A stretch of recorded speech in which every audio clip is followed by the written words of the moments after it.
Semi models. अब semi models की अगर हम बात करें तो उसमें आता है यूज्ड टू, डेयर और नीड। और ये खास तौर से हमें बार बार परेशान करते हैं कि कब इन्हें पहली बात तो सेमी मॉडल्स क्यों कहते हैं, फिर इनको किस तरीके से यूज करेंगे। कई बार हमें अफर्मेटिव सेंटेंसेस को बनाने में तो कॉन्फिडेंस आ जाता है कि भाई अगर डेयर का इस्तेमाल करना है, नीड का इस्तेमाल करना है या यूज टू का इस्तेमाल करना है तो अफर्मेटिव कैसे बनाएं। नेगेटिव में दिक्कत आती है, फिर इंट्रोगेटिव में दिक्कत आती है, उसके बाद यूज्ड टू के हमारे अलग अलग फॉर्म्स हैं, फीचर्स हैं, उनको समझने में भी हमें बहुत दिक्कत आती है कि भाई कब वो एडजेक्टिव का काम कर रहे हैं, कब वो मॉडल वर्ब का काम कर रहे हैं, राइट। कई बार हम कुछ पर्टिकुलर फॉर्मूले दिमाग में रख लेते हैं कि नहीं अगर ये स्ट्रक्चर होगा तो इस तरह का काम करेगा, लेकिन उसके एक्सेप्शन भी नजर आते हैं। तो आज हम ये सारे जो हमारे कंफ्यूजन्स हैं यूज्ड टू के इस्तेमाल को लेकर के, डेयर और नीड के इस्तेमाल को लेकर के, इसे समझने की कोशिश करेंगे। और आप ध्यान से क्लास को देखते चलिए, उसके बाद मैं आपको क्वेश्चंस दूंगा और उसमें आप अपनी परफॉर्मेंस चेक करेंगे कि आज के ये सारे कॉन्सेप्ट्स आपके क्लियर हो गए या नहीं हो गए। सो आइए लेट्स गेट स्टार्टेड, शुरू करते हैं। हाँ जी, वेरी गुड मॉर्निंग एवरीवन। मैं देख पा रहा हूं आपके कमेंट्स जो है यूट्यूब के ऊपर भी और आपके ऐप के ऊपर भी, करियरविल ऐप के ऊपर भी। तो मैं अभी नाम नहीं लेना चाहूंगा, फिर हम शुरू करते हैं class, right. Good morning everyone, आ जाइए। देखो टॉपिक का नाम सेमी मॉडल्स लिखा हुआ है, तो सबसे पहले ये समझने की जरूरत है कि मॉडल वर्ब क्या होते हैं। तो थोड़ा सा बैकग्राउंड डिस्कस करेंगे, उसके बाद इस टॉपिक पे आएंगे कि आपको पूरी तरीके से बात समझ में आए। देखिए, जब हम वर्ब चैप्टर की बात करते हैं तो ये एक बड़ा ही इंपॉर्टेंट और पिवटल चैप्टर हो जाता है, क्योंकि पूरे के पूरे जो इंग्लिश ग्रामर का स्ट्रक्चर है वो इसी के ऊपर बेस्ड है। यानी अगर आपने सेंटेंस कंस्ट्रक्ट करनी है तो डेफिनेटली सब्जेक्ट तो होगा ही, लेकिन उसके साथ क्या होगा, वर्ब। अब वो वर्ब किन किन टॉपिक से साथ रिलेटेड है हमारा, तो नाउन के साथ भी रिलेटेड है क्योंकि वो सब्जेक्ट बनेगा, प्रोनाउन के साथ भी रिलेटेड है क्योंकि प्रोनाउन नाउन की जगह इस्तेमाल होने वाले शब्द हैं। फिर आप एडजेक्टिव में आए तो उनमें भी हमारा एक तरह का वर्ब आता है, स्टेटिव वर्ब जिन्हें हम कहते हैं, जानते होंगे आप, नहीं जानते होंगे तो जान जाएंगे। तो स्टेटिव वर्ब या लिंकिंग वर्ब को मॉडिफाई करने का काम कौन करता है, एक एडजेक्टिव करता है, एडवर्ब नहीं करता।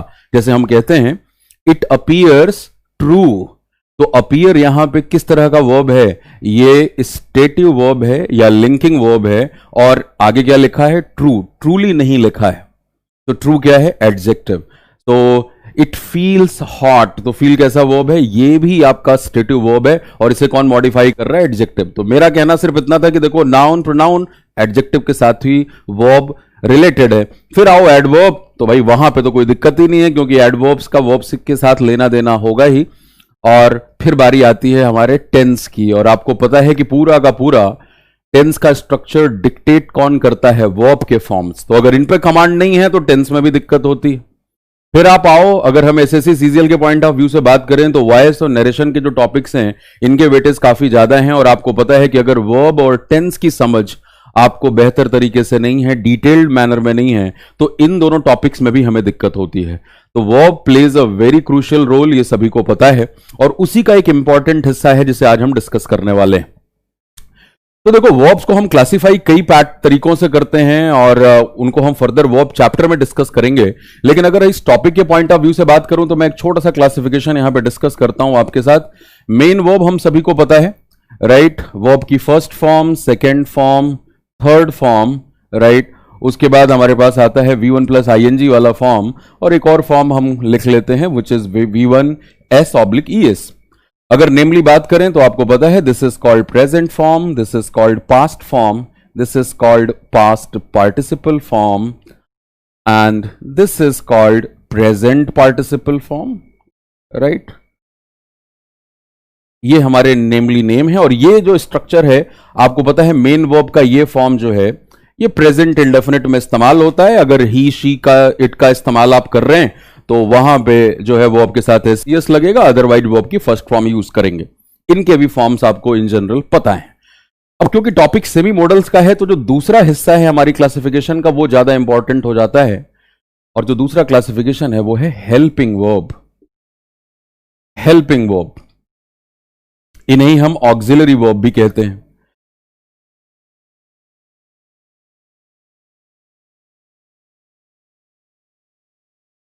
गुड मॉर्निंग एवरीवन, ध्यान इधर रखें आप, राइट। हम पढ़ाई कर रहे हैं इस समय। हेल्पिंग वर्ब की अगर क्लासिफिकेशन आप करते हो तो वो दो कैटेगरीज में आती हैं, और एक होता है आपका primary helping verb, right, primary helping verb, और दूसरे होते हैं मॉडल्स। और इसी मॉडल्स के अंदर ये जो तीन आज हमारे यहां पे नगीने दिखाई दे रहे हैं, डेयर, नीड और यूज्ड टू, ये इसी मॉडल्स में से एक पार्ट आता है, सेमी मॉडल्स का। इनका रंग रूप, इनका प्रयोग, इनके यूसेस बाकी के मॉडल्स से थोड़े अलग हैं। तो हम अब इस पार्ट को थोड़ा सा गायब करते हैं, सीधा फोकस यहां पे करते हैं, और सबसे पहले समझते हैं कि हमारे प्राइमरी हेल्पिंग वर्ब और मॉडल्स में क्या फर्क है। ये तो खैर सभी को पता है ना, प्रेजेंट इंडेफिनिट फॉर्म कौन से टेंस में यूज करते हो आप? हाँ जी, present form present indefinite, past form past indefinite, third form past participle, तीनों ही टेंस के परफेक्ट फॉर्म।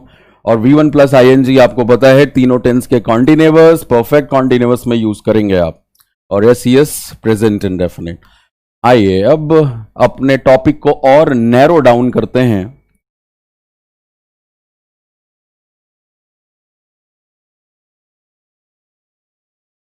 हाँ जी, हेल्पिंग वर्ब या ऑक्सिलरी वर्ब।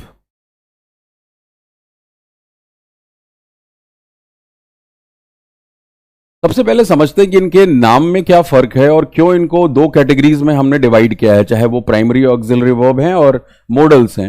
ये दो कैटेगरीज में हमने हेल्पिंग वर्ब को डिवाइड किया है। अगर हम बात करें तो प्राइमरी ऑक्सिलरी वर्ब के अंदर कौन से फॉर्म आते हैं? हमारे पास डू फॉर्म है, हैज फॉर्म है, राइट, और बी फॉर्म। डू की बात करो तो यहां पे डू है, डज है और डिड है। हैज के अंदर आपके पास है हैज, हैव और had.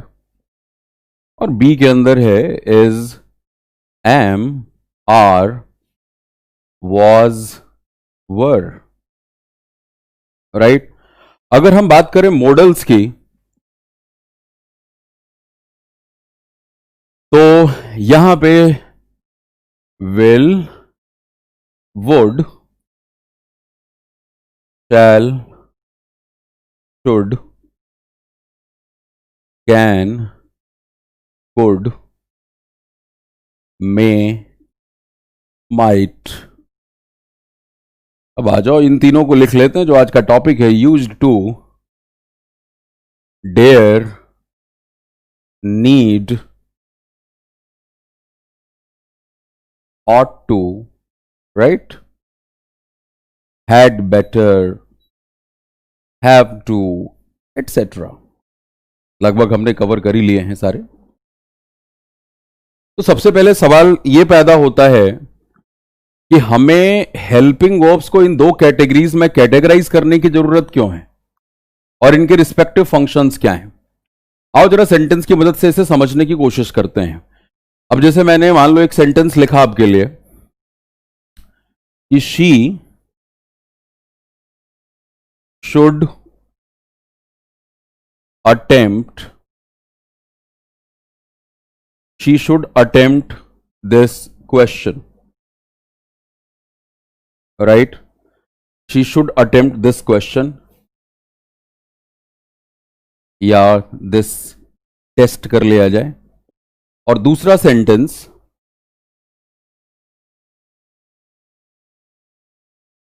She does attempt this test. अब यहां पे ये दो सेंटेंस आपको नजर आ रहे हैं। दोनों सेंटेंस के सब्जेक्ट को मैंने सेम रखा है, शी। दोनों का जो मेन वर्ब है वो भी सेम है, अटेम्प्ट, और जो ऑब्जेक्ट है वो भी सेम है, which is this test, right. ये ऑब्जेक्ट है, नाउन फ्रेज। फर्क कहां पे आया हुआ है? तो आपको डिफरेंस नजर आ रहा है शुड में और डज में। और यहां पे हेल्पिंग वर्ब की जो डेफिनेशन है उसका पूरा असर आपको नजर आ रहा है। हेल्पिंग वर्ब हम उसे कहेंगे जो मेन वर्ब के पहले लग करके हेल्प करे मेन वर्ब को। अब हमें समझना यह है कि जब हम बात कर रहे हैं प्राइमरी हेल्पिंग वर्ब की और हम बात कर रहे हैं मॉडल्स की, तो उनके हेल्प में क्या फर्क है भाई? यहां पे शुड भी जो है वो मेन वर्ब से पहले आ रहा है और डज भी मेन वर्ब से पहले आ रहा है, तो ऐसे में इनके फंक्शन में क्या डिफरेंस है? आखिर ग्रामेरियंस को हेल्पिंग वर्ब्स को इन दो ब्रॉडर कैटेगरीज में डिवाइड करने की क्या जरूरत थी? तो इस सवाल का जवाब क्या है? हां जी, अगर मैं आपसे पूछूं कि भाई जब मॉडल्स और प्राइमरी हेल्पिंग वर्ब दोनों ही मेन वर्ब के पहले आकर के उसे हेल्प कर रहे हैं, तो हमें फिर हेल्पिंग वर्ब्स को दो कैटेगरीज में कैटेगराइज करने की जरूरत क्यों है? Why do we need to categorize helping verbs in these two categories when in both the cases helping verbs are coming before the main verb? हां जी, कोशिश करें आप इस सवाल का जवाब देने की। क्या लग रहा है? कोर्स ड्यूरेशन पुष्पेंद्र, इसके बारे में पूरा वीडियो देखो, कोर्स से रिलेटेड जो भी डिटेल्स हैं उसकी वीडियो ऐप पे पड़ी हुई हैं। इस समय हम यहां पे बात नहीं करेंगे, हम टॉपिक डिस्कस कर रहे हैं, ठीक है? एक प्रॉपर उसको समझने की कोशिश करें। कोर्स के बारे में सारी डिटेल्स जो हैं वो करियरविल ऐप पे जाके पड़ी हुई हैं। ड्यूरेशन कितना है, कैसे पढ़ोगे आप, सब कुछ तो वहां से जाकर के आप पता कर सकते हैं। देखिए यहां पे फर्क अभी क्लियर नहीं हो रहा, अगर तो एक और स्टेप आगे बढ़ते और मैं फिर आपको मदद करता हूं थोड़े से एक और सेंटेंस के जरिए कि आप समझ सकें कि क्या फर्क है। अब सपोज अगर मैं यहां पे एक सेंटेंस लिखूं, he has attempted this question, right? He has attempted this question. और दूसरा sentence, he had attempted this question। अब अगर मैं आपसे पूछूं कि इन दोनों सेंटेंस में क्या फर्क है, तो अगेन आपको सब कुछ सेम दिख रहा है। सब्जेक्ट दोनों का सेम है, मेन वर्ब सेम है, और अगेन ऑब्जेक्ट यानी दिस क्वेश्चन और दिस क्वेश्चन ये भी सेम है। फर्क सिर्फ आया हुआ है हैज और हैड में। लेकिन अब की बार आप फर्क क्या देख रहे हो? पिछले वाले केस में हमने देखा कि जो हेल्पिंग वर्ब्स थे उनमें से एक हेल्पिंग वर्ब मॉडल की कैटेगरी से आया था, शुड मॉडल की कैटेगरी का हेल्पिंग वर्ब है, और डज जो है वो प्राइमरी हेल्पिंग वर्ब की कैटेगरी का वर्ब है। लेकिन यहां इस्तेमाल किए दोनों हेल्पिंग वर्ब्स कहां से आ रहे हैं? प्राइमरी हेल्पिंग वर्ब की कैटेगरी से आ रहे हैं। हैज भी आपको दिख रहा है प्राइमरी हेल्पिंग वर्ब के अंदर आया है, और हैड भी आया हुआ है प्राइमरी हेल्पिंग वर्ब के अंदर। तो अगर अब मैं आपसे पूछूं कि इन दोनों सेंटेंसेस में क्या डिफरेंस है, तो मुझे नहीं लगता कि किसी को भी कंफ्यूजन है यहां पे। Everybody is absolutely clear of the fact कि जो पहला सेंटेंस है वो किसमें है? वो प्रेजेंट परफेक्ट में है, और दूसरा सेंटेंस किसमें है? पास्ट परफेक्ट में। तो ये फंक्शन होता है प्राइमरी हेल्पिंग वर्ब का। यानी हमने जितने भी हेल्पिंग वर्ब्स यहां पे लिखे हैं, ये किसी भी मेन वर्ब के पहले लग करके उसके टेंस को डिसाइड करने में मदद करते हैं। फिर से रिपीट कर रहा हूं, प्राइमरी हेल्पिंग वर्ब्स का क्या फंक्शन है? ये हमेशा मेन वर्ब से पहले लग करके उस पर्टिकुलर सेंटेंस के टेंस को डिसाइड करने में मदद करते हैं। Got the point? अब जैसे यहां पे हैज लगा था तो ये प्रेजेंट परफेक्ट था, और नीचे जो है हैड है वो क्या है? वो पास्ट परफेक्ट हो गया। लेकिन क्या मॉडल वर्ब्स जो हैं हमारे, जिन्हें हम मॉडल्स कह रहे हैं, ये क्या हमें नेसेसरली टेंस की जानकारी देते हैं क्या? बहुत ही बेसिक सा एग्जांपल, अगर मैं आपसे ये कहूं कि can I have a glass of water या could I have a glass of water, तो यहां पे क्या टेंस का फर्क आ रहा है क्या? Can I have a glass of water and could I have a glass of water, क्या मैं एक ग्लास पानी ले सकता हूं? ये आपको लग सकता है कैन के थ्रू कहा जा रहा है। Could I have a glass of water, क्या मैंने इस सेंटेंस के जरिए पास्ट में पानी मांगा था क्या? नहीं, पानी मैं प्रेजेंट में ही मांग रहा हूं। But the moment I said could I have a glass of water, it is a more polite request in comparison to can I have a glass of water। could I have a glass of water का यह मतलब नहीं है कि पानी कल मांगा गया था। यानी मॉडल्स के जो हमारे पास्ट फॉर्म होते हैं, जरूरी नहीं है कि वो हमें पास्ट टेंस की सूचना दे रहे हों, राइट? जो भाव हम व्यक्त करना चाह रहे हैं प्रेजेंट फॉर्म के जरिए मॉडल्स के, उस भाव की डिग्री बढ़ा देते हैं। जरूरी नहीं है, मैंने कहा है, हो सकता है पास्ट में चला जाए, लेकिन जरूरी नहीं है। लेकिन ये तो बिल्कुल श्योर है कि भाई अगर हम इज एम आर की बात कर रहे हैं तो यहां पे कौन से टेंस में है? प्रेजेंट टेंस में है। और वहीं पे अगर हम वाज और वर की बात कर रहे हैं तो हम यहां पे पास्ट टेंस में है। हैज हैव की बात कर रहे हैं तो प्रेजेंट टेंस में है, हैड की बात कर रहे हैं तो पास्ट टेंस में है। और डू और डज की बात कर रहे हैं तो प्रेजेंट टेंस में है, और डिड की बात कर रहे हैं तो पास्ट टेंस में है। तो कई बार ये बड़ा ऑर्गेनिक क्वेश्चन हमारे मन में पैदा होता है कि भाई जब हम ये समझ चुके हैं कि टेंस की जानकारी हमें प्राइमरी ऑक्सिलरी वर्ब या प्राइमरी हेल्पिंग वर्ब्स देते हैं, तो इसमें तो कोई भी ऐसा वर्ब नहीं है जो हमें फ्यूचर टेंस की जानकारी दे रहा हो, हाँ या ना? इसमें तो कोई भी ऐसा वर्ब नहीं है जो हमें फ्यूचर टेंस की जानकारी दे रहा हो। तो फिर क्या फ्यूचर टेंस नहीं होता क्या?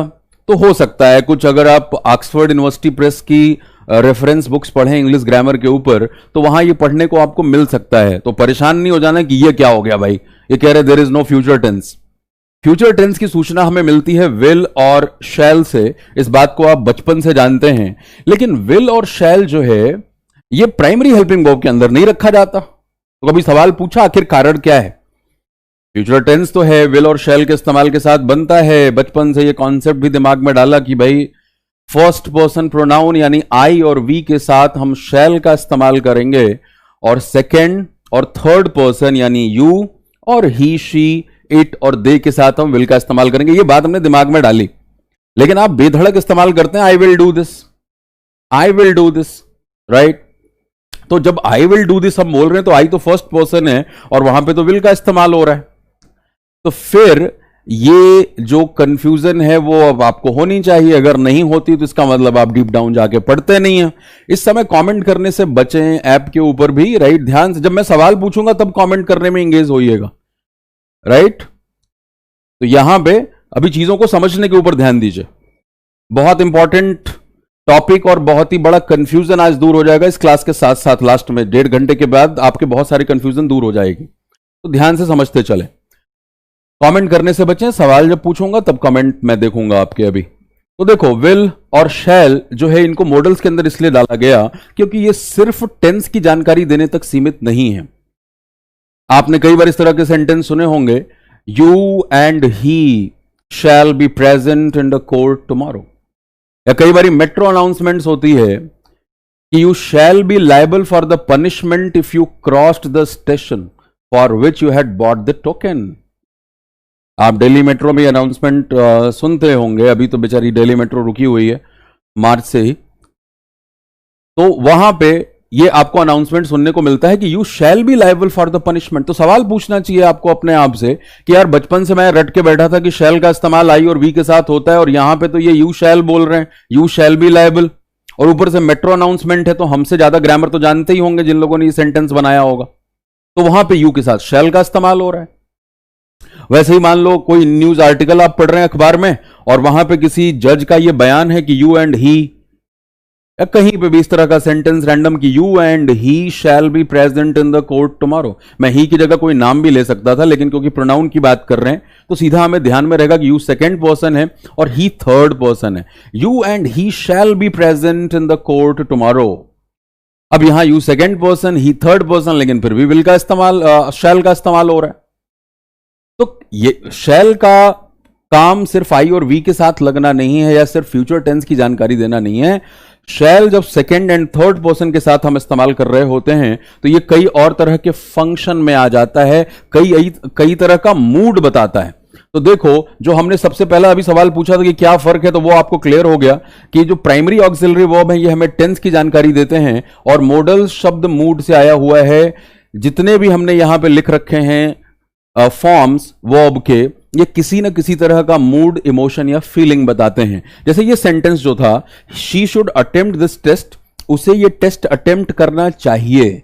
It's more of a suggestion, it's more of a direction, but she does attempt this test जब हमने कहा तो एक तो प्रेजेंट इंडेफिनिट में साफ साफ दिख रहा है।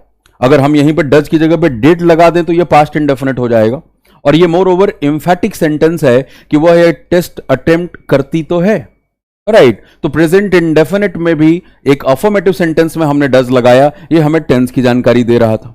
और यहां पे हम मूड की बात कर रहे थे कि उसे करना चाहिए। अगर शुड की जगह पे अभी हम मस्ट लगा दें तो वो मोर ऑफ ऑर्डर हो जाएगा।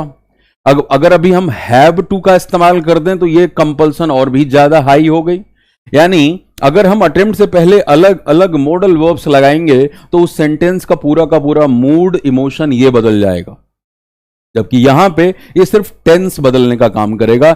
ये फंडामेंटल डिफरेंस है हमारे प्राइमरी हेल्पिंग वर्ब्स के और मॉडल्स के बीच का। तो मैंने वही आपको कहा कि शैल का इस्तेमाल जब हम सेकेंड एंड थर्ड पर्सन के साथ कर रहे हैं तो वो सिर्फ टेंस नहीं बता रहा, वो आपको थ्रेटनिंग का मूड बताता है। जैसे कहा गया you shall be liable for the punishment, यानी तुम दंड के भागी होगे अगर तुमने ऐसा किया तो you shall be liable for punishment में एक तरह की थ्रेटनिंग है।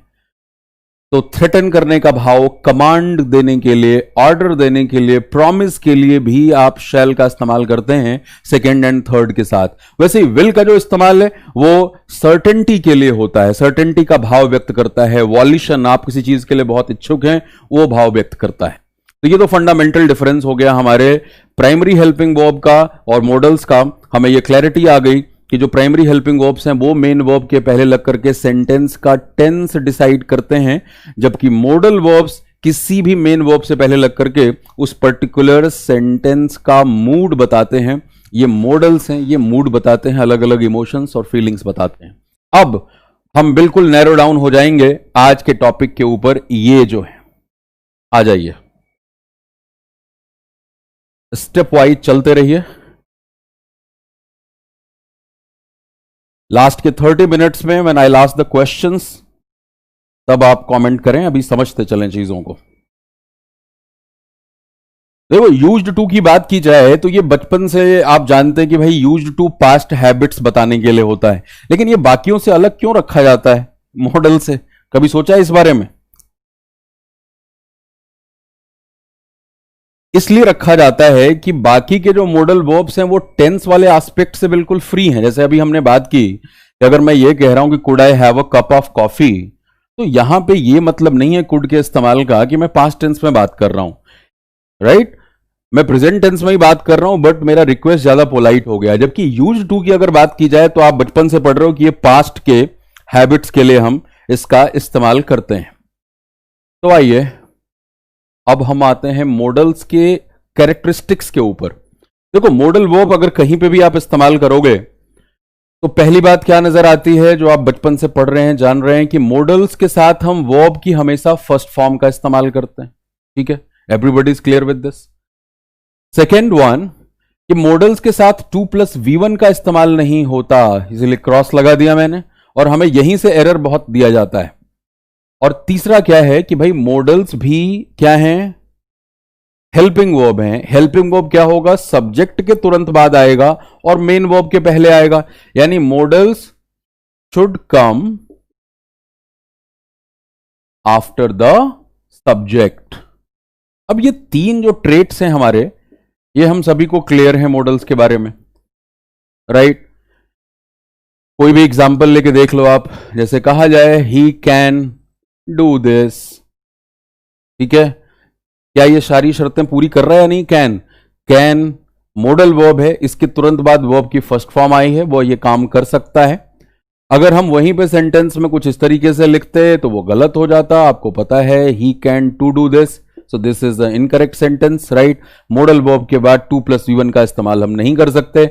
और मॉडल वर्ब कोई भी हो वो हमेशा सब्जेक्ट तुरंत बाद आएगा, like she must, she should, he can, they might, right? हमेशा जो है ये मेन वर्ब के बाद आएंगे। अब हम बात करते हैं इन तीन केसेस की जो थोड़े से स्पेसिफिक हैं और हमें कंफ्यूज करते हैं। आ जाओ, सबसे पहले शुरुआत यूज्ड टू के साथ करता हूं मैं।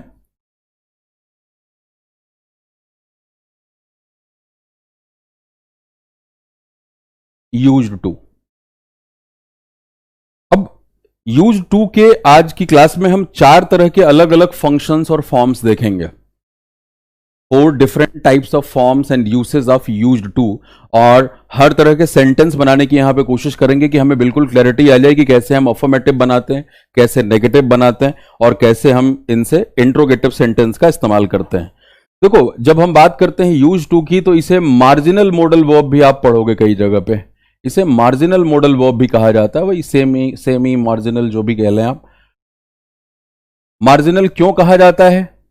इसलिए कहा जाता है क्योंकि ये पास्ट के रिपीटेड एक्शन की बात करता है, ये किसी और पर्टिकुलर टेंस की बात नहीं करेगा। ये एक स्पेसिफिसिटी है यूज्ड टू की। जैसे अभी हमने बात की कि बाकी के मॉडल वर्ब आप यूज कर सकते हैं, कुड का इस्तेमाल हम प्रेजेंट की बात को बताने के लिए भी कर सकते हैं, लेकिन यूज टू का इस्तेमाल हम नहीं कर सकते।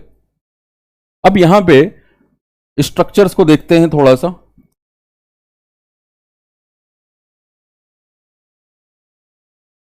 She was used to attempt this kind of puzzle, right? ये पहला सेंटेंस है।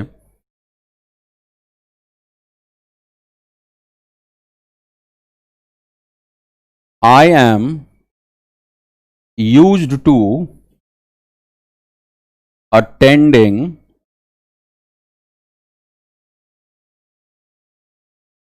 this session.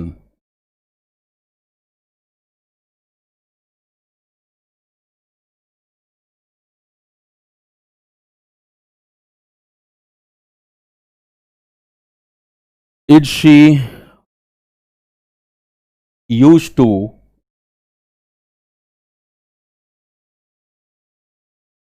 get up early in the morning?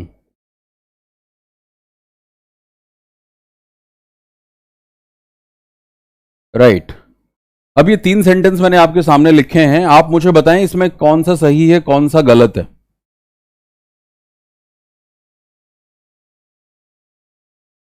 हाँ जी, अब आपके जवाब देने का काम शुरू होता है।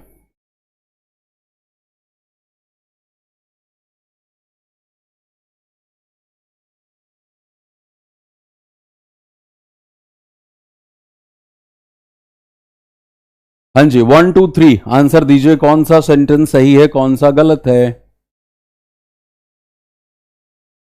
अब मैं आपके कमेंट देख रहा हूं। दीक्षा कह रही है क्या यही? हाँ जी, यही इंग्लिश स्पेशल बैच की पहली डेमो क्लास है आपके लिए, जो इस टॉपिक के ऊपर है। हाँ जी, सभी के कमेंट्स आ रहे हैं। थर्ड ओनली सही है, फर्स्ट राइट है, सेकंड राइट है, फर्स्ट एंड 3 राइट है, सेकंड गलत है। अभी समझ में आया आपको क्यों ये टॉपिक मैंने उठाया है? आपके आंसर्स खुद आपको बता रहे हैं कि ये टॉपिक क्यों सबसे पहले उठाया है मैंने डेमो क्लास के लिए, कि कम से कम आप अगर इस बैच में ना भी हों तो आज की क्लास के बाद ये कंफ्यूजन आपकी दूर हो जाए। पहली 3 क्लासेस मैं इसी तरह के टॉपिक के ऊपर लेके आऊंगा। कल हम एडवांस वर्ब के टॉपिक्स की बात करेंगे और उसके बाद फिर बैच को हम जिस तरीके से स्टार्ट करते हैं बिल्कुल बेसिक से, letter, word, phrase, clause, class वैसे ही चलेगी। लेकिन मैं भी हर बैच को उसी तरीके से स्टार्ट करके थोड़ा बोर हो गया था, तो मैं कहा चलो आज डेमो क्लास के तौर पे टॉपिक ही बढ़ा देता हूं कि आपकी चीजों की क्लैरिटी आ जाए। ठीक है, अब आप 1 2 3 कर रहे हैं, आइए समझने की कोशिश करते हैं। She was use to attempt this kind of puzzle. अगर मैं अब यहाँ पे पूछूं आपसे कि क्या यूज टू यहां पे मॉडल वर्ब के तौर पे इस्तेमाल हुआ है क्या? यूज टू क्या यहां पे मॉडल वर्ब के तौर पे इस्तेमाल हुआ है क्या? तो आप तुरंत ये अपने जो पैरामीटर्स हैं इस आधार पे देखना शुरू करेंगे। अगर मॉडल वर्ब होगा कोई तो उसे क्या होना चाहिए? सब्जेक्ट के तुरंत बाद आना चाहिए। आपको क्या नजर आ रहा है कि भाई यूज टू का जो भी इस्तेमाल किया गया है यहां पे, ये सब्जेक्ट के तुरंत बाद नहीं आ रहा, बीच में यहां पे कबाब में हड्डी वाज है, यहां पे एम आ गया, तो फिर ये मॉडल वर्ब नहीं हुआ, मॉडल वर्ब नहीं हुआ। अब अगर मॉडल वर्ब नहीं है तो कौन सा स्ट्रक्चर होना चाहिए? She was use to attempt this kind of puzzle, ये जो सेंटेंस है ये गलत है, दिस इज इनकरेक्ट। अब आपको मन करेगा कि हाँ इसको करेक्ट कर दे, और बहुत सारे लोगों ने कमेंट सेक्शन में करेक्ट किया भी है, राइट? क्योंकि फीलिंग आ रही होती है टू के बाद V1 लगाने की, लेकिन हमें यह समझ में आना चाहिए कि यहां पे टू जो है वो इस मॉडल वर्ब का पार्ट है, यूज्ड टू मॉडल वर्ब होता है, राइट? उसके बाद आप यहां पे भी उसी तरह का स्ट्रक्चर देख रहे हो, और यहां पे मैंने सवाल पूछ लिया है आपसे, तो यहां पे करेक्ट कौन सा सेंटेंस है? ये सिर्फ सेंटेंस करेक्ट है सेकंड हमारा, I am use to attending this session, right? Is she use to get up, ये भी गलत है, और दोनों में सेम गलतियां हैं। पहले तो हमें क्लियर कर लें कि कौन कौन से सेंटेंस गलत थे। तो पहला और तीसरा ये दोनों सेंटेंस हमारे गलत थे। करेक्ट कैसे करोगे? करेक्ट करने का तरीका है, अटेम्प्ट को यहां पे क्या करना पड़ेगा आपको? अटेम्प्टिंग आईएनजी फॉर्म लगाना पड़ेगा, और यहां पे भी गेटअप को किससे रिप्लेस करोगे, इसे आपको गेटिंग अप के साथ रिप्लेस करना पड़ेगा। अब यहां पे जरा समझते हैं कि हिंदी में अर्थ क्या हो जाता है, तो थोड़ी सी क्लैरिटी आपको और आएगी। Only the second sentence was correct, right. देखो, एक तो जब आप कोई काम पीछे कर रहे थे, जैसे आप कहो I use to play football, right, I use to visit that temple, तो यहां पे आप अपनी पुरानी आदत के बारे में बात कर रहे थे कि आप ये काम किया करते थे, आप ये काम किया करते थे, अभी नहीं करते। ये होता है मॉडल वर्ब के तौर पे मतलब, और उस समय ये सब्जेक्ट के क्या होता है, तुरंत बाद हम इसका इस्तेमाल करते हैं, सब्जेक्ट के तुरंत बाद हम उस समय इसका यूज करेंगे, राइट। सो अब जैसे आपने कहा, मान लो सेंटेंस इस तरीके का,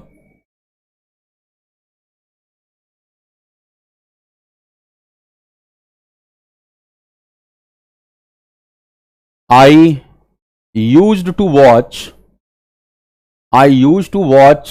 a movie when I was in college. अब यहां पे आपको नजर आ रहा है कि अब इधर ये मॉडल वर्ब है। I used to watch a movie when I was in college, यहां पे ये used to जो है ये मॉडल वर्ब है, सब्जेक्ट के तुरंत बाद आ रहा है, ठीक है, वो भी शर्त पूरी हो रही है, और इसके बाद आप वर्ब की फर्स्ट फॉर्म यूज कर रहे हैं, वो भी शर्त पूरी हो रही है। तो यहां पे तीनों जो स्ट्रक्चर थे हमारे सेंटेंस के, ये बिल्कुल अलग था, और यहां पे यूज टू का यूज बिल्कुल अलग है। यहां पे ये काम कर रहा है मॉडल वर्ब का। आप ये कह रहे हैं कि जब मैं कॉलेज में था तो मैं रोज एक मूवी देखा करता था, अभी आप नहीं देखते और अभी आप कॉलेज में नहीं है।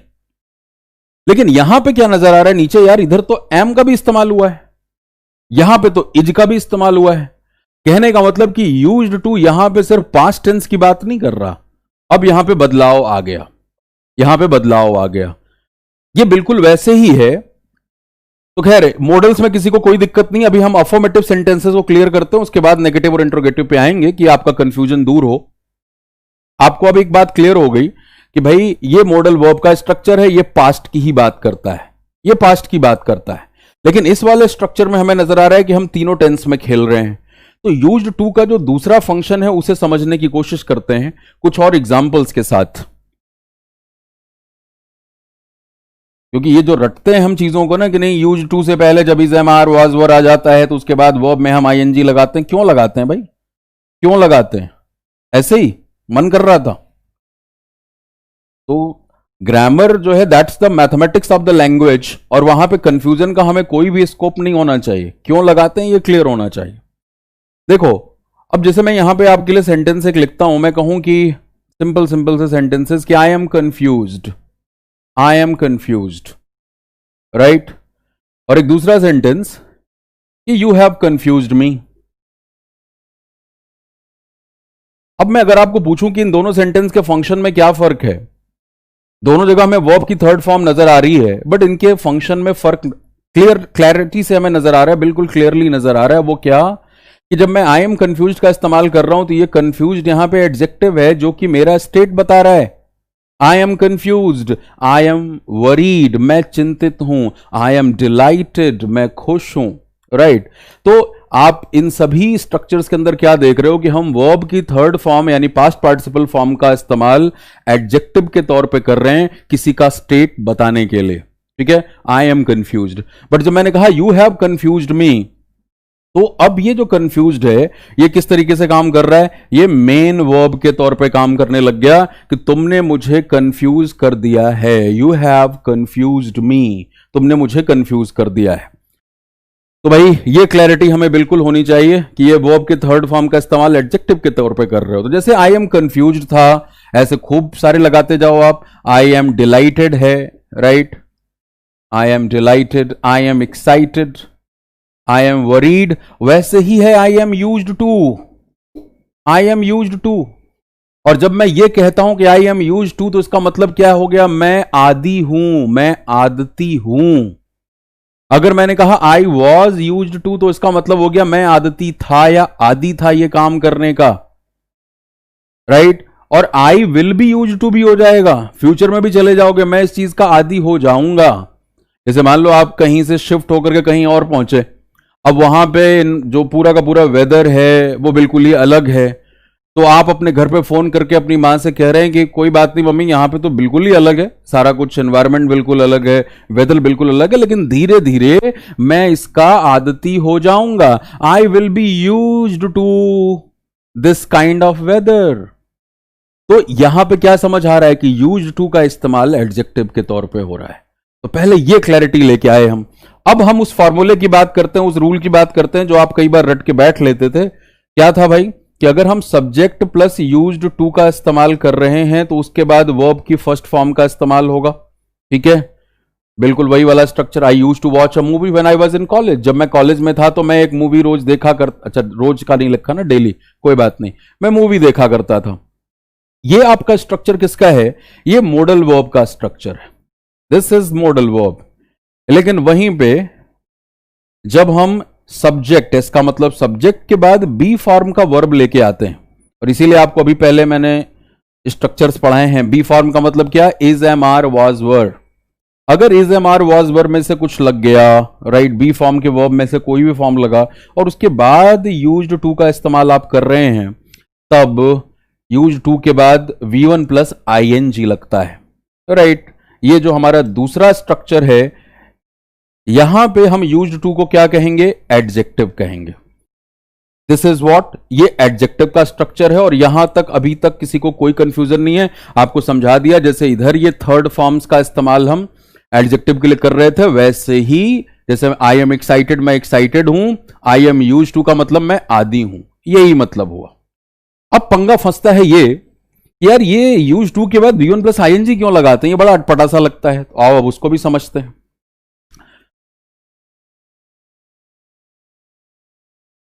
सेंटेंस जैसे मैंने लिखा है यहां पे, I am use to this weather. अब मान लो बच्चा रट्टू तोता है तो उसे कंफ्यूजन हो सकती है। वो कहेगा ये कौन सी अंग्रेजी है भाई, मैंने तो रूल रटा था दिमाग में कि यूज टू से पहले अगर इज, एम, आर, वाज, वर में से कुछ आए तो यूज टू के बाद लगने वाले वर्ब में ING लगता है। वहां पे बेचारा ये बड़ा परेशान है, ये क्या है, इधर तो कोई वर्ब ही नहीं आया, अब कहां से ढूंढोगे वर्ब?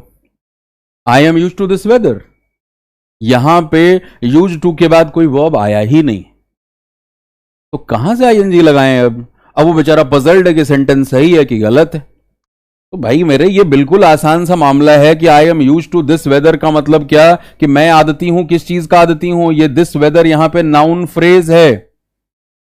अगर आप मेरे स्टूडेंट्स हैं तो ये सब क्लैरिटी है आपको। फ्रेज, क्लॉज, सेंटेंस अगर नहीं पढ़े हैं तो हो जाएगी नेक्स्ट वीक में, जब हम ग्रामर प्राइमर सीरीज शुरू करते हैं, बिल्कुल ABCD से लेटर, वर्ड, फ्रेज, क्लॉज, फिर सेंटेंस पे पहुंचते हैं, तब ये सारी क्लैरिटी हो जाएगी। अदरवाइज ये क्या है? ये नाउन फ्रेज है कि ये बता रहा है कि आप किस चीज के आदी हैं, तो इस वेदर के आदी हैं। I am use to this weather. तो अब आपको बात क्लियर हो गई कि अगर हम यूज टू के बाद वो V1 प्लस ING लगाते हैं तो वो कुछ और नहीं होता, वो एक तरीके से जिरंड वाला फॉर्म हो जाता है। एडवांस वर्ब के टॉपिक जिरंड आपको पता है। V1 प्लस ING का इस्तेमाल जब नाउन के तौर पे हो, यानी वो सब्जेक्ट और ऑब्जेक्ट का काम करने लग जाएं, V1 प्लस ING, तभी हम उन्हें जिरंड कहते हैं। जो भरपूर सेंटेंसेस आप सुनते हो, देखते हो हर जगह, right. Walking is a good exercise, बचपन से सेंटेंस लिख रहे हैं हम, तो वहां वॉकिंग क्या है? That is the subject of the sentence. या आपने कहा कि आई लाइक स्विमिंग, तो लाइक वहां पे मेन वर्ब है, स्विमिंग वर्ब नहीं है, वो लाइक का क्या है? ऑब्जेक्ट है। तो V1 प्लस ING अगर सब्जेक्ट ऑब्जेक्ट का काम कर रहे हैं, नाउन का काम कर रहे हैं, तो ही हम उन्हें जिरंड कहते हैं।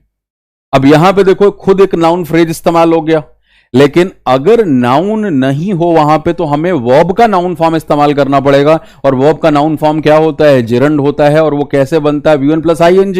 इसीलिए भाई यहां V1 प्लस ING लगाते हैं, राइट। यही कारण है कि हम V1 प्लस ING का इस्तेमाल करते हैं एडजेक्टिव के तौर पे, right.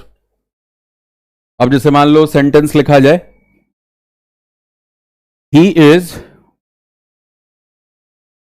Used to living in big house. He is used to living in big house. अब यहां पे क्या नजर आ रहा है? अब इन दोनों का कंपैरिजन करो। सब्जेक्ट सब्जेक्ट, ठीक है, be form, used to, same structure है भाई, ही है तो इज लगेगा ही। यानी हम एडजेक्टिव बता रहे हैं कि वो किस चीज का आदि है, वो किस चीज का आदि है, तो वह बड़े घर में रहने का आदि है, वो बड़े घर में रहने का आदि है। और ये लिविंग जो है, अभी one plus I N G आ गया है, जो कि अगेन वही बात कि नाउन वाला काम कर रहा होता है, इसलिए हम वहां पे V one plus I N G का इस्तेमाल करते हैं। तो ये रट के नहीं बैठना, बच्चा आंख बंद करके रटता है। अगर यूज टू मॉडल वर्ब है तो सब्जेक्ट के तुरंत बाद आएगा और इसके बाद वर्ब की फर्स्ट फॉर्म लगेगी, राइट। और अगर यूज टू के पहले is am are was were लग रहा है तो उसके बाद वर्ब में आई एन जी लगता है। लेकिन बोलचाल के चक्कर में चीजें गलत है, वहां पे हम ही इज यूज टू के बाद भी ही यूज टू गो देयर लगा लेते हैं बहुत प्यार से, तब ध्यान में नहीं आता रटने वाली चीज। लेकिन जब आप इसको ध्यान से दिमाग में डालते हैं तो आपको समझ में आ गई बात। चलिए, सो यहां तक सभी को क्लियर है, अफर्मेटिव सेंटेंसेस क्लियर हो गए। अब दिक्कत शुरू होती है हमारे इंट्रोगेटिव और नेगेटिव को बनाने में, कि किस तरीके से हम पहचानेंगे, तो उसको भी पहचानते हैं। यहां तक सभी को का क्लियर हो गया, बिल्कुल कोई प्रॉब्लम? एडमिशन की लास्ट डेट क्या है सर? मेरे भाई ये सारे सवाल टीम से पूछा करें आप, ठीक है ना। और बाकी मेरा काम पढ़ाना है आपको, मैं यहां प्रचार करने नहीं आया हूं कि बेटा आ जाओ ये बैच आया है एडमिशन ले लो। यार चुपचाप पढ़ा रहा हूं, यहां पे पढ़ो आप। बाकी डिटेल्स जो हैं वो आपके पास हैं, कोर्स की सारी डिटेल की, इसीलिए एक वीडियो बना के डाल दी थी मैंने, उसमें आई थिंक 15-20 मिनट की एक वीडियो है, आप जा करके देख लें। ये इंग्लिश स्पेशल बैच है, इसका मतलब ग्रामर, वोकैबुलरी, कॉम्प्रिहेंशन, तीनों एरिया इसमें कवर होता है, बिल्कुल बेसिक से एडवांस लेवल तक जाते हैं। इसका थोड़ा सा नमूना मैं आपको आज खुद ही दिखा रहा हूं इस टॉपिक के जरिए। और शुरू की 3 क्लासेस ये आपके लिए डेमो क्लासेस होंगी जो ऐप पे फ्री होंगी। आज की क्लास यूट्यूब पे भी है फ्री, राइट। और इसमें मैं कोशिश करूंगा कि आपके इन्हीं तरह के कंफ्यूजन्स को मैं दूर करूं। आइए, अब आपको काम देता हूं मैं सेंटेंसेस को नेगेटिव बनाने का।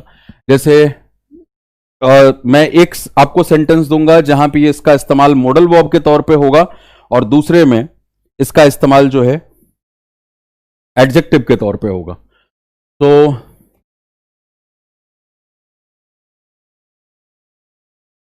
he was used to getting up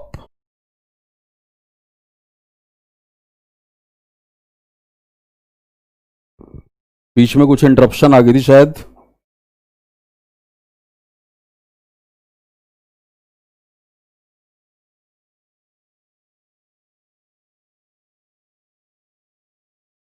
हाँ जी, मुझे बताते हैं यूट्यूब पे भी और ऐप पे भी। Am I audible and visible to you?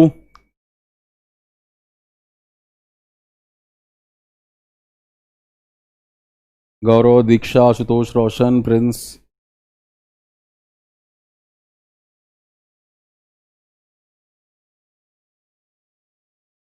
ओए होए होए, चलो आ गई आवाज। अब मुझे बता दो कहां तक पढ़ा था आपने?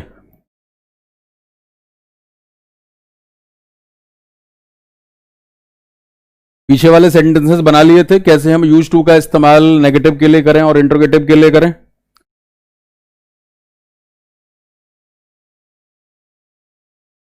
हाँ जी सुधीर, बिल्कुल आपके कमेंट दिख रहे हैं मुझे। रौनक, मंगल, शैलेश।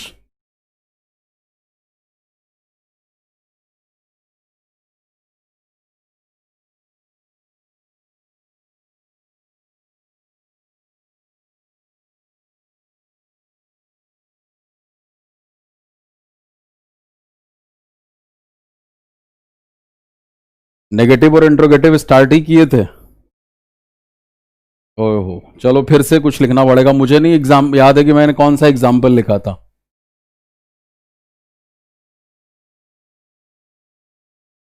चलिए, तो मैं फिर से आपके लिए सेंटेंस लिख देता हूं। वो कौन सा सेंटेंस देखा था आपने? मुझे क्योंकि खुद भी नहीं याद है कौन सा सेंटेंस लिखा था मैंने जो आपको पूछा था। हाँ सोनू, ले लिया आपका नाम।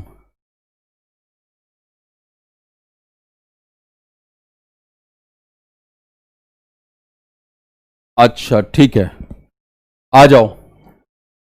यूट्यूब पे कमेंट आ गया सेंटेंस जो मैंने दिया था।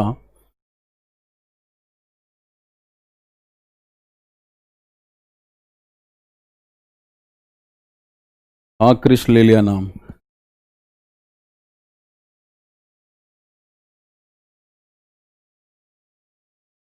क्या लिखा था हमने? He was use to getting up.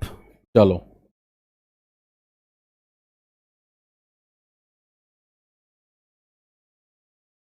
मैंने आपसे यही पूछा था कि हम दोनों चीजों को बिल्कुल क्लियर कर लें। अब ये समझ में आ रहा है हमें कि he was use to getting up early in the morning, ये जो है यूज टू का एडजेक्टिव वाला इस्तेमाल है, वॉज के बाद लगा हुआ है, राइट? कैसे नेगेटिव बनाओगे? He was not use to getting up early in the morning, ठीक है ना? और ये हमारा हो गया negative.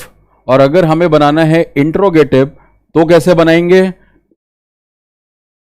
Was he used to getting up early in the morning. बहुत एरर दिया जाता है बहुत सारे कॉम्पिटिटिव एग्जाम में इसके ऊपर, क्योंकि बच्चे को क्लैरिटी नहीं आती कि कब कहां पे क्या लगाना है, और फिर वो रूल रटने की कोशिश करता है। इसीलिए हम बिल्कुल क्लैरिटी यहां पे ले रहे हैं कि he was use to getting up early in the morning, वह मॉर्निंग में जल्दी उठने का आदी नहीं था, ये नेगेटिव हो गया। और क्या वह मॉर्निंग में जल्दी उठने का आदी था? और वही हमने बात की है कि जब यूज्ड टू का इस्तेमाल आप एडजेक्टिव के तौर पे कर रहे हैं तो आप किसी भी टेंस में खेल सकते हैं। अगर यहां पे मान लो वॉज की जगह पे इज लगा होता तो यहां पे क्या कर लेते? इज कर लेते simply. He is use to getting up early in the morning, क्या हिंदी अर्थ हुआ? कि वह मॉर्निंग में जल्दी उठने का आदी है। आदि है, वो मॉर्निंग में जल्दी उठने का आदि नहीं है। और is he use to getting up early in the morning, क्या वह मॉर्निंग में जल्दी उठने का आदि है? तो एडजेक्टिव में टेंस का बिल्कुल फर्क नहीं पड़ेगा। जैसे I was surprised, I am surprised and I will be surprised. तीनों केस में सरप्राइज्ड यहां एडजेक्टिव का काम कर रहा है, इसीलिए तीनों टेंस में जा सकते हो। मैं सरप्राइज्ड हूं, मैं सरप्राइज था, और मैं सरप्राइज्ड हो जाऊंगा अगर तुमने ये काम करके दिखा दिया। लोग बोलते नहीं ऐसे, तुमसे ये काम हो जाए भाई मैं तो सरप्राइज हो जाऊंगा। तो आई विल बी सरप्राइज्ड। तो एडजेक्टिव तीनों टेंस में खेलता है, बिल्कुल क्लियर रखना। और जिस टेंस में हो सिंपली उसमें नॉट और इंट्रोगेटिव वर्ड पहले लगा करके आप इंट्रोगेटिव बना लोगे। अब जो दूसरा हमारा स्ट्रक्चर था वो क्या था कि यूज टू का इस्तेमाल हम किस तरीके से करें? मोडल वर्ब के तौर पे। तो she use to visit her ancestral village, यानी वह अपने पैतृक गांव जाया करती थी। यह इसका हिंदी अर्थ हुआ, वह अपने पैतृक गांव जाया करती थी। अगर अब आपने इसका नेगेटिव बनाना है तो कैसे बनाओगे? तो देखो, जब हमने यूज टू की चर्चा शुरू की तभी हमें इसे क्या कहा कि यह मार्जिनल मॉडल वर्ब है। कारण यह है कि ये सिर्फ पास्ट टेंस तक ही लिमिटेड रहता है। और आपको पता है किसी भी पास्ट टेंस का जब आप नेगेटिव बनाते हैं तो वहां पे क्या लगेगा? पास्ट टेंस का इंडेफिनिट का हेल्पिंग वर्ब, जो कि क्या है? डिड। तो अगर हमें इसका नेगेटिव बनाना है तो हम क्या लिखेंगे? She did not, she did not use to. अब यहां पे गलती से यूज टू मत लिख देना, नहीं तो फिर गलत हो जाएगा, क्योंकि जैसे ही आप डिड का इस्तेमाल करेंगे आप यूज टू नहीं लिख सकते। She did not use to visit her ancestral village, right? She did not use to visit her ancestral village. और अब ये तो था नेगेटिव, और अब हमें बनाना है इंट्रोगेटिव। कोई दिक्कत नहीं है। Did she use to visit her ancestral village? तो ये आप नोट कर लें। ऊपर वाला जो फॉर्म है यहां पे यूज टू कैसा काम कर रहा है? एडजेक्टिव, यानी जब हमारा यूज्ड टू का इस्तेमाल एडजेक्टिव के तौर पे करेंगे तब अफर्मेटिव, नेगेटिव, इंट्रोगेटिव ऐसे बन जाएंगे। और यहां पे आपको मॉडल वर्ब के तौर पे जब हम यूज टू का इस्तेमाल करेंगे तब अफर्मेटिव, नेगेटिव और इंट्रोगेटिव इस तरीके से फॉर्म होंगे। हाँ जी नितिन, सभी को क्लियर है?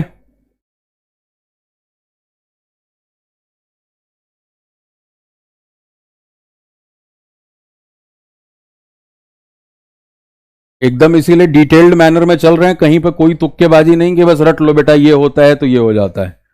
इसीलिए एडजेक्टिव के भी तीनों फॉर्म लिखा दिया और यहां पे आपके जो हमारे मॉडल वर्ब हैं उनके भी तीनों फॉर्म आ गए। अब आइए अब इसके आगे बढ़ते हैं।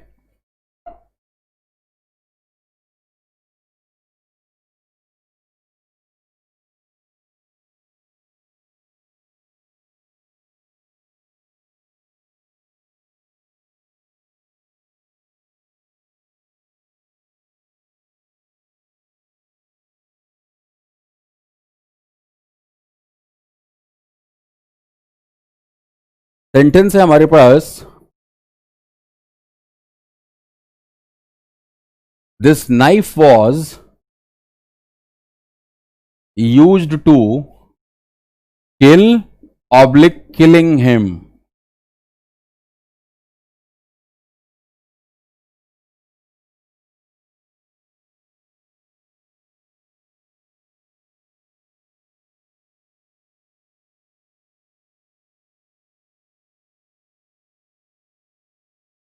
This pencil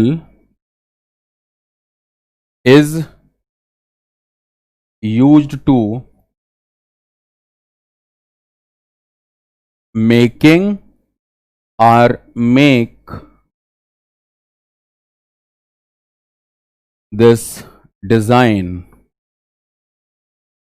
or drawing, जो मर्जी हो।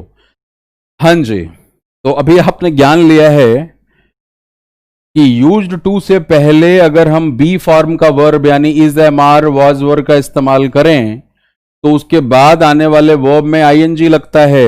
अब उस पैमाने पे आप मुझे बताएं कि इन दोनों में से आप किसके साथ जाओगे, टू किल या किलिंग या मेकिंग या मेक, ये कमेंट सेक्शन में लिखो। Thank you Vikesh.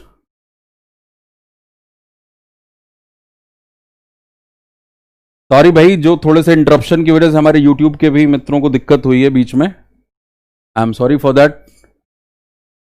क्लास बीच में स्टॉप हो गई थी और मैं यहां से पढ़ा रहा था आपके लिए। आपसे पढ़कर ग्रामर बिल्कुल क्लियर हो रहा है, चलो बहुत अच्छी बात। मैं इसीलिए आपके सारे कंफ्यूजन खुद लेके आ जाता हूं कि कहीं पे कोई दिक्कत ना बचे।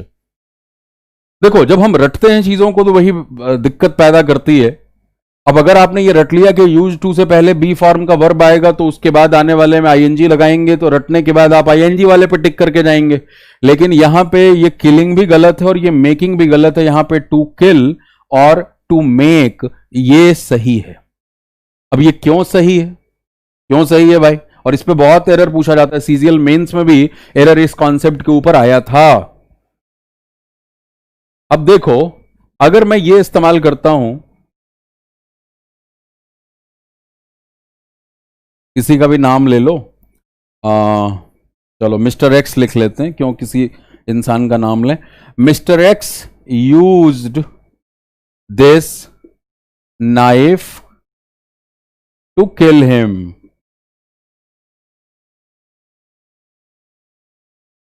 क्या नजर आया? Mister X used this knife to kill him. Sentence किस में लिखा है? एक्टिव वॉइस में लिखा हुआ है कि कोई मिस्टर एक्स हैं जिन्होंने इस चाकू का इस्तेमाल किया था उसको मारने में। भाई मेरे, यूज वर्ब भी तो है, सिंपल वर्ब भी है। यूज का मतलब प्रयोग करना होता है, बचपन से जान रहे हैं। और यूज्ड और यूज उसका सेकंड एंड थर्ड फॉर्म होता है। तो mister X use this knife to kill him, यानी मिस्टर एक्स ने इस नाइफ का इस्तेमाल किया उसको मारने के लिए, राइट। और इसी बात को जब हमने कहा किसमें, पैसिव वॉइस में, तो क्या हो गया कि this knife was use to kill him. This knife was use, क्योंकि जब किसी की हत्या होती है, किसी पे हमला किया जाता है, किसी को मारा जाता है, तो ये थोड़ा ही पता होता है शुरू में प्राइमा फेसी, प्रथम दृष्टया, कि किसने मारा है। यहां पे हमारा जोर एक्शन पे होता है, ना कि एक्शन करने वाले, क्योंकि एक्शन करने वाले का उस समय पता भी नहीं होता, राइट। तो वो आपका पैसिव वॉइस में ही आपको लिखना पड़ेगा। और इसका हिंदी अर्थ क्या हुआ कि इस चाकू का इस्तेमाल उसे मारने के लिए किया गया था। तो ये किया, इस्तेमाल करने के लिए, प्रयोग करने के लिए यहां पे यूज टू का इस्तेमाल हुआ है, ये एडजेक्टिव नहीं है। इसीलिए फंडामेंटल्स क्लियर किए जाते हैं बेसिक से। नहीं तो हर जगह बस वही रूल कि सब्जेक्ट के तुरंत बाद यूज टू लग जाए तो वर्ब की फर्स्ट फॉर्म लगाओ, ये मॉडल वर्ब होता है। और सब्जेक्ट के बाद बी फॉर्म का वर्ब आए, उसके बाद यूज्ड टू आए, तो उसके बाद वर्ब में आईएनजी लगा लो। अब क्यों लगा लो, क्या होता है, क्यों होता है, उसकी कोई चर्चा नहीं होती। अब आपको क्लियर हो गया कि भाई जब एडजेक्टिव है, एडजेक्टिव के तौर पे आप तीनों टेंस में खेल सकते हैं। I was use to, I am use to, I will be use to. मैं आदी हूं, मैं आदी था, मैं आदी हो जाऊंगा। Got the point. तो और यहां पे ना आदी होने से मतलब है और ना पास्ट का ये हैबिट है, पास्ट का रिपीटेड एक्शन है। यहां पे मतलब प्रयोग करने से है। इस चाकू का इस्तेमाल किया गया था, इस पेंसिल का इस्तेमाल हुआ है इस डिजाइन को बनाने में या ड्राइंग को बनाने में। वो बचपन में पेंसिल की अलग अलग वैरायटी आती थी ना हमारी, तो भाई ये वाली पेंसिल का इस्तेमाल हुआ है। This pencil is used to, ये पेंसिल इस्तेमाल हुई है। ये प्रेजेंट इंडेफिनिट का पैसिव वॉइस हो गया। तो बस ये मत देख लेना अच्छा यूज टू आया है, इज लगा है, तो उसके बाद आईएनजी आएगा। आंखें खोल के पूरा सेंटेंस पढ़ना है। इसीलिए जब हम क्लास शुरू करते हैं, कोई भी बैच जब स्टार्ट होता है, जो कि आप मंडे से देखेंगे, जब हम बिल्कुल लेटर वर्ड से लेके आगे बढ़ेंगे, ये उन बच्चों के लिए है जो कई बार देखते होंगे कि नहीं वही चलते ये क्लास में। तो मैं डेमो जैसा कॉन्सेप्ट मेरा पहले नहीं था कि चलो आज नया बैच है कोई डेमो दो, तो मैंने कहा इस बार थोड़ा चेंज करते हैं उन टॉपिक्स पे, क्योंकि आप एडमिशन लोगे तब तो यहां तक पहुंच पाओगे।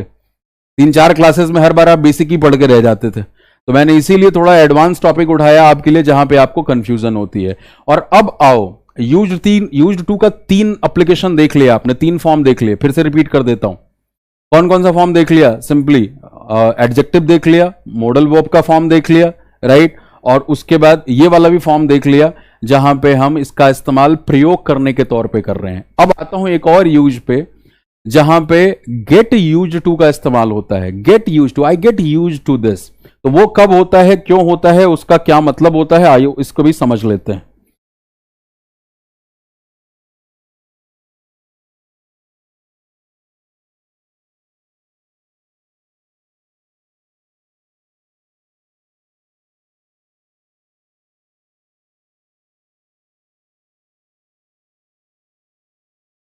अब जैसे मैं सेंटेंस लिखूं, I am getting, I am getting used to. अब यहां पे क्या देख रहे हो आप कि आई एम यूज टू के बजाय क्या आ गया, I am getting used to live in this post COVID era, right? I am getting used to live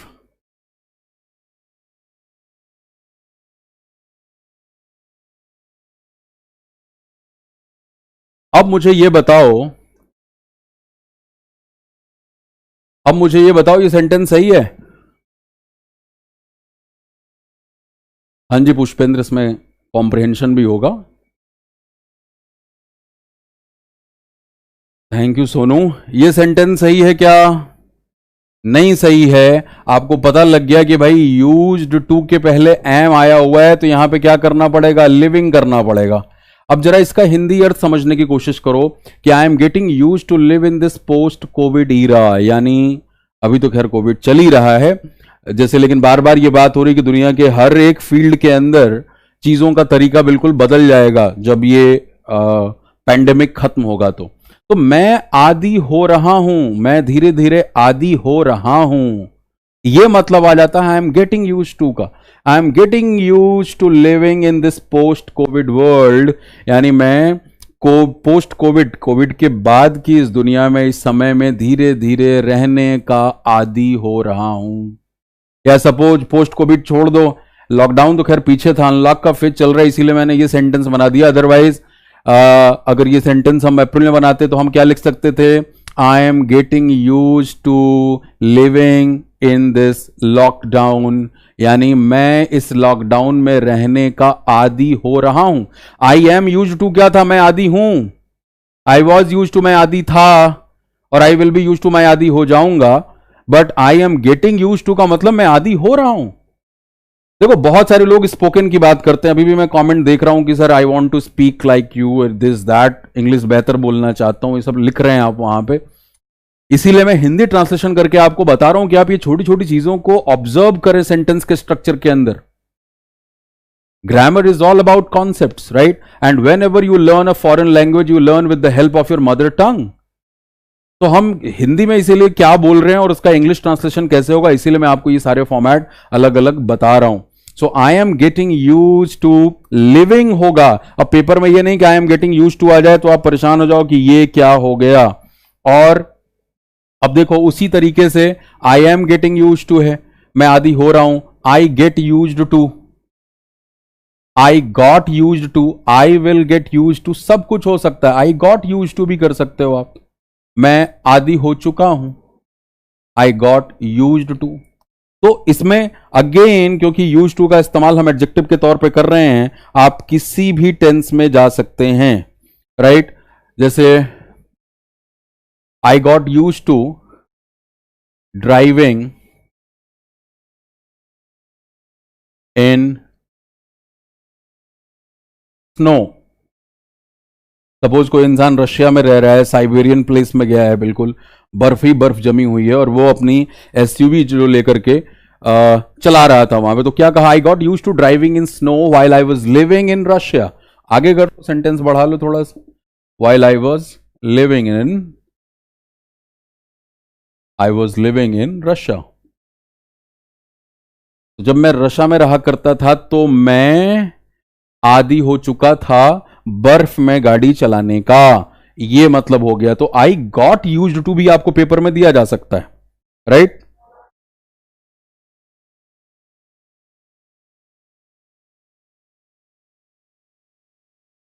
अगला sentence, people living in metro cities get used to. People किस किस चीज का आदती बनाया जाए, जो लोग शहरी इलाकों में रहते हैं. People living in metro cities get used to, कोई भी नाउन भी लगा सकते हो ना, जैसे हमने देखा पॉल्यूशन लगा दो, ठीक है, आदत सी हो जाती है. Get use to pollution. तो अब यहां पे क्या लिखा है, अच्छा ये people living in metro cities, कोई मुझे बताएगा अगर कोई पुराना स्टूडेंट देख रहा है, ये किस तरह का फ्रेज है. क्योंकि सेंटेंस का सब्जेक्ट तो पीपल है, people get use to, what kind of phrase is this. हाँ जी, दिस इज एडजेक्टिव फ्रेज. ये एडजेक्टिव फ्रेज है. क्यों एडजेक्टिव फ्रेज है, क्योंकि चार शब्दों का समूह इस पीपल को डिस्क्राइब कर रहा है कि हम किन लोगों की बात कर रहे हैं, जो कि मेट्रो शहरों में रहते हैं. तो मेट्रो शहरों में रहने वाले लोग पोल्यूशन के आदी हो जाते हैं. Get use to pollution. Right आप ऐसे भी कर सकते हो. अब जैसे मान लो आपको वर्ब लगाना है, वर्ब लगाना है तो पोल्यूशन की जगह पे आप लिख लो get use to visiting hospitals very often. Right change कर लिया. अब यहां पे तो नाउन लग गया, यूज टू विजिटिंग हॉस्पिटल्स कर लो उसकी जगह पे. यानी मेट्रो शहरों में रहने वाले जो लोग हैं वो हॉस्पिटल्स को विजिट करने के आदी हो जाते हैं, क्योंकि बीमारियां बहुत होंगी, प्रदूषण बहुत तरह का है. तो visiting hospitals very often. Right ये हमने और सेंटेंस बना लिया. तो आप ऑटोमेटिकली सेंटेंस को क्रिएट कर सकते हैं अगर आपके फंडामेंटल्स क्लियर हैं तो. यूज्ड टू सभी को क्लियर हो गया.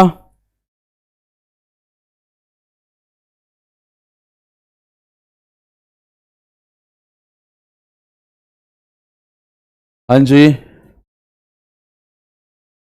तो यहां पे बात क्या समझ में आ गई, हमने यहां पे गेट गॉट इनका इस्तेमाल किया है कि ये भी हमें पेपर में मिल सकता है. और जैसे आप किसी चीज के लिए इस्तेमाल कर रहे हैं कि मैं धीरे धीरे आदी हो जाऊंगा, तो जिस टेंस में आपको जाना है वो स्ट्रक्चर आप लगा लो. आप गेट भी लगा सकते हो, गॉट भी लगा सकते हो, विल के साथ डेफिनेटली क्या करोगे, गेट ही लगाओगे, plus use to, plus use to, और इसके बाद भी क्या आएगा, V1 प्लस ING ही आएगा. ठीक है ना, ये भी एक स्ट्रक्चर ध्यान में रखना है. पेपर वाले हमसे पूछ करके नहीं कोई कॉन्सेप्ट के ऊपर देंगे. हम अगर हल्की पढ़ाई करेंगे, बस सरफेस लेवल पे रहेंगे, सुपरफिशियली रीड स्टडी करेंगे, तो फिर वहां पे हमें दिक्कत होगी. Everybody is clear with used to, यही ज्यादा परेशान करता है. बहुत अच्छे अनुराग, एडजेक्टिव फ्रेज.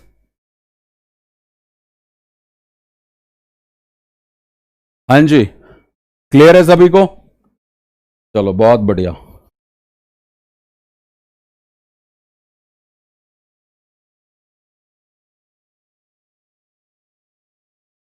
तो यूज्ड टू के सारे फंडे क्लियर हो गए। अब आ जाओ फटाफट नीड और डेयर की बात कर लेते हैं, इसमें कुछ खास कंफ्यूजन होती ही नहीं है। नीड और डेयर में एक ही तरह का पैटर्न है इनके साथ, और दोनों का दिमाग में आप रख सकते हो वहां पे।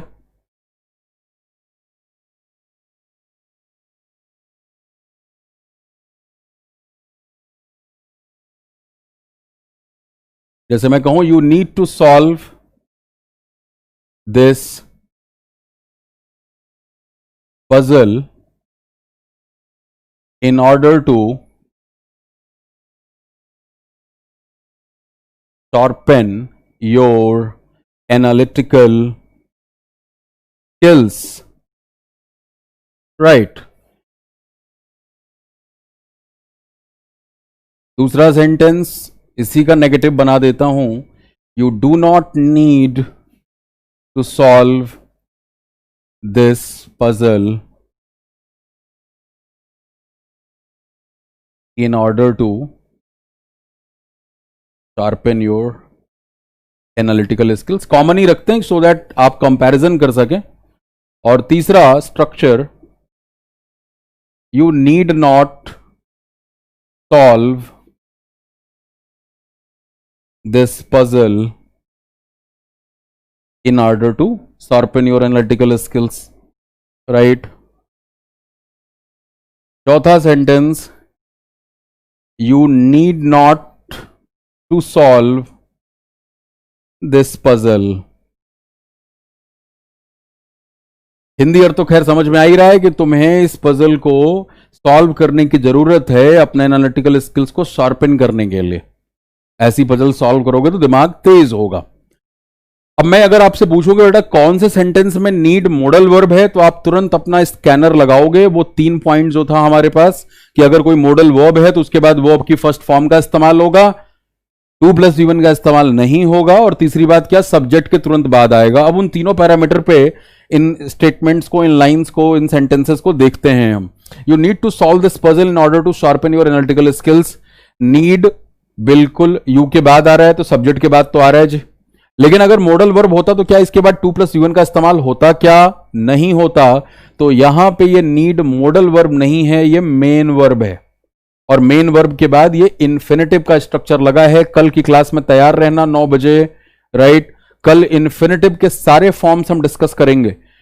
हम सिर्फ 2+V1 को कई बार ध्यान में रखते हैं, उसके एडवांस्ड फॉर्म जब हमारे पास आते हैं like to have plus V3 या to be plus V1 plus ING या उनके पैसिव फॉर्म्स, तब हमें बड़ी दिक्कत होती है। इसीलिए अखबार पढ़ना नहीं चाहते हम। कई बारी पढ़ने अगर शुरू भी करते हैं तो सेंटेंस के स्ट्रक्चर ही क्लियर नहीं होते। तो वो क्लैरिटी कल आपको मिलेगी। कल एडवांस वर्ब का एक और इन्फिनेटिव का टॉपिक आप ढंग से समझेंगे। तो खैर यहां पे ये मेन वर्ब था। अगला है यू डू नॉट नीड। बिल्कुल क्लियर है आपको कि भाई नीड यहां पे भी मेन वर्ब है। अगर मेन वर्ब नहीं होता तो इसके पहले डू का इस्तेमाल नहीं होता। डू क्या है?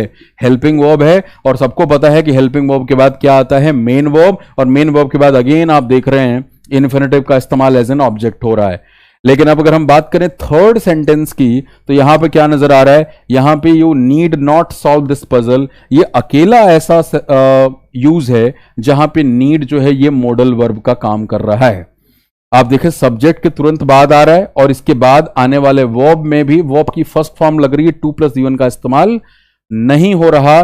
तो सिर्फ ये जो स्ट्रक्चर है वो मॉडल वर्ब का है। तो नीड और डेयर में बहुत क्लैरिटी से दिमाग में रखना है कि जब हम नीड और डेयर के साथ नेगेटिव्स बनाते हैं, यानी उनके तुरंत बाद नॉट लगाते हैं, you need not, you dare not, इन्हीं स्ट्रक्चर्स में ये किस तरीके से काम कर रहे होते हैं? मॉडल वर्ब के तौर पे काम कर रहे होते हैं।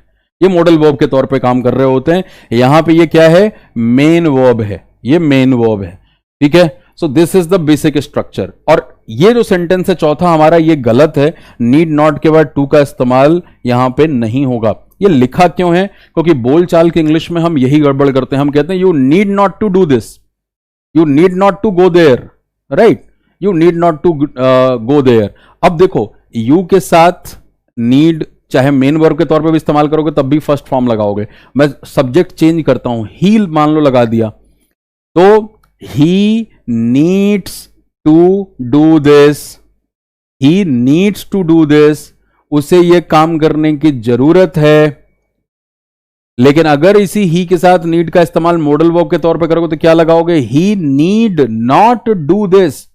उस समय दिमाग मत खुजाने लगना कि यार ही के साथ तो वर्ब में एसीएस लगता है। जैसे ही नीड के तुरंत बाद नॉट नजर आया, ये समझ आ जाना चाहिए कि यहां पे ये मॉडल वर्ब है। और आपको पता है मॉडल वर्ब कोई भी हो, किसी मॉडल वर्ब का एग्जांपल लो, उनके साथ एसीएस थोड़ा ही लगता है ही शी इट के साथ। अब ऐसे तो कभी नहीं बोलते ना he shoulds go there, he should go there बोलते हैं।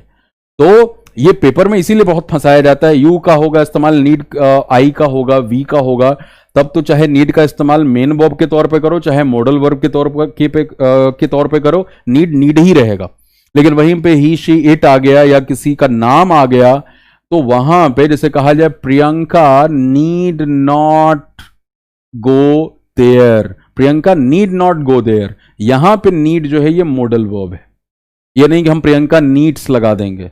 Priyanka needs to go there, Priyanka को वहां जाने की जरूरत है, लेकिन यहां पे नीड्स मॉडल वर्ब नहीं है, मेन वर्ब है। Priyanka do not need to go there, यहां पे भी क्या है? आपका मेन वर्ब है। ऐसे ही डेयर का इस्तेमाल हम बचपन से सुनते आ रहे हैं। You dare not speak like this to me, मेरे से इस तरह से बात करने की जरूरत मत करना। You dare not speak like this to me. तो यहां पे dare not speak, this is the modal verb, ये मॉडल वर्ब है। यानी डेयर और नॉट और नीड के तुरंत बाद जब नॉट आता है तो वो मॉडल वर्ब के तौर पे हो जाते हैं। देखो ये भी कोई रटने वाली बात नहीं है। अब मैं थोड़ा सा नीड और डेयर पे उतना टाइम आज की क्लास में नहीं दे पाया, बीच में 10 मिनट हमारा थोड़ा सा खराब हुआ है, 5-7 मिनट जो भी डिस्टर्ब रही है क्लास, नहीं तो हम इसको और थोड़ा सा डिटेल में लेके जाते हैं नीड और डेयर को। सो नीड और डेयर के साथ आपको मोटे तौर पे यही बात ध्यान में रखनी है कि भाई दोनों के लिए कॉमन पैटर्न। बाकी जब वर्ब का चैप्टर आएगा तो फिर ये पढ़ाऊंगा मैं, अभी तो ये बस डेमो क्लास थी, तो वर्ब के चैप्टर में फिर पढ़ेंगे। वैसे यूज्ड टू तो मैंने पूरा पढ़ा दिया, अब इससे ऊपर यूज्ड टू में कुछ भी नहीं है, चारों पैटर्न देख लिए हमने, हर तरह के सेंटेंस बना लिए। देखो फॉर्मूला क्या है, हो जाएगा सिंपल कि subject plus need oblique dare, right, और उसके बाद 2+V1 हो जाए। तो यहां पे क्या नीड और डेयर मॉडल वर्ब है क्या? जी बिल्कुल नहीं है। यहां पे I need to do this, right, यहां पे क्या नजर आ रहा है? ये मेन वर्ब होते हैं, या मेन वर्ब का एक और स्ट्रक्चर है उसको भी साथ ही में लिख लो। वो क्या है? Subject plus helping verb plus need या डेयर,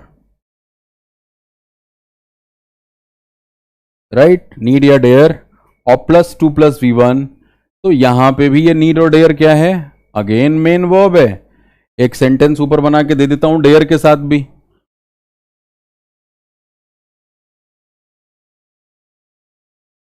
जैसे सेंटेंस लिखूं मैं, he did not dare to misbehave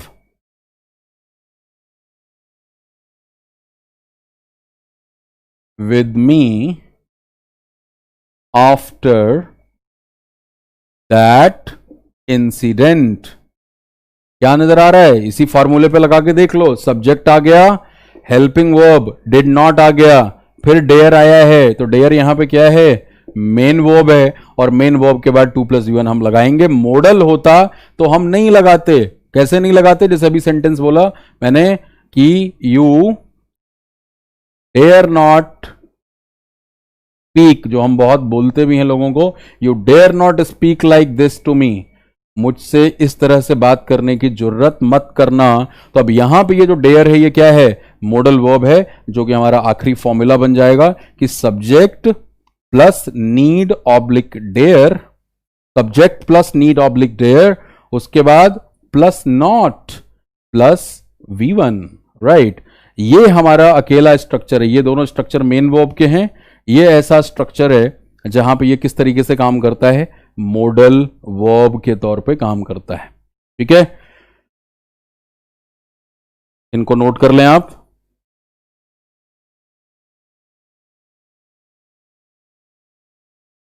तो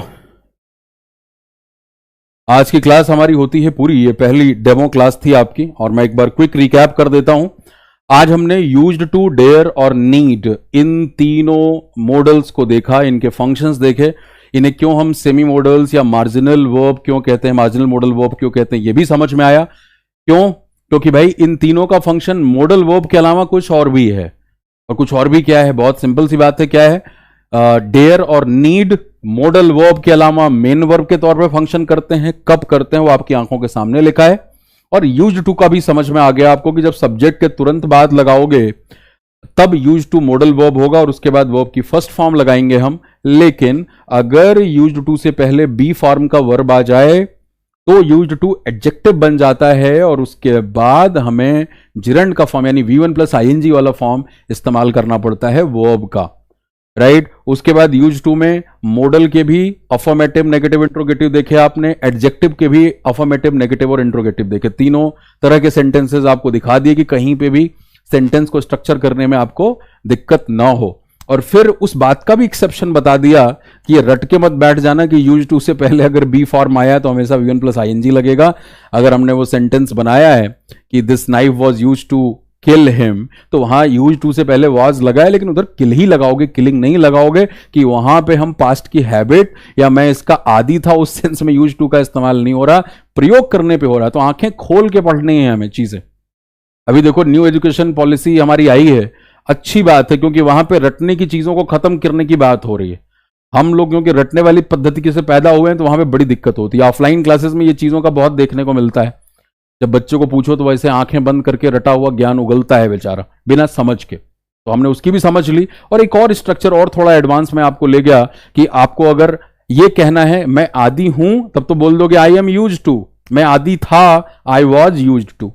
मैं आदी हो जाऊंगा, I will get used to. But मैं आदी हो रहा हूं, right, I am getting used to, right, I am getting used to.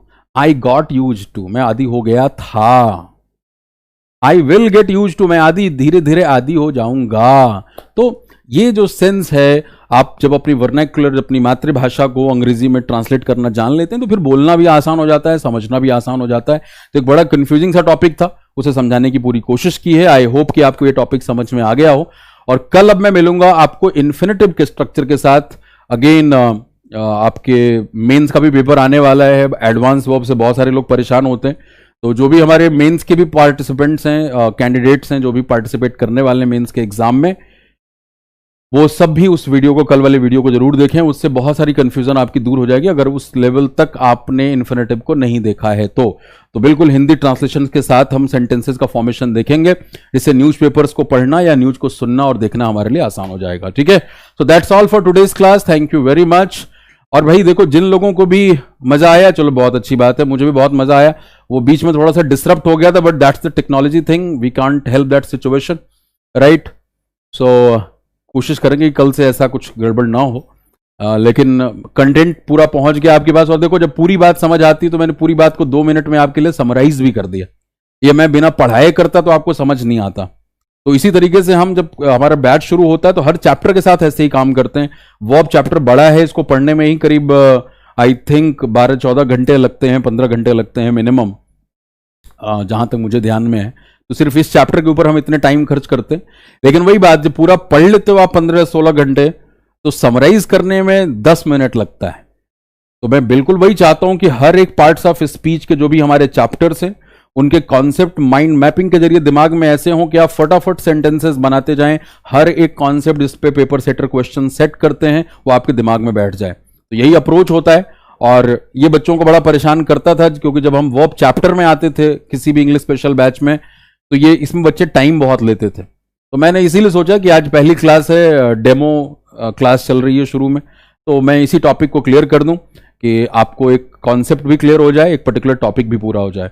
तो कल हम इन्फिनेटिव के सारे फॉर्म्स देखेंगे, उनका क्या मीनिंग है, किस तरीके से यूज होता है, पेपर में कैसे एरर डिटेक्शन या सेंटेंस इंप्रूवमेंट में उनसे क्वेश्चंस पूछे जाते हैं। That's all, thank you very much. हाँ, चंदन ले लिया आपका नाम। और यूट्यूब पे भी सभी को बहुत बहुत धन्यवाद, आप साथ में बने रहे। Thank you very much. पसंद आया है तो लाइक करिए यूट्यूब पे और शेयर करिए, बहुत सारे लोगों को इन कॉन्सेप्ट्स में दिक्कत होती है। Thank you very much.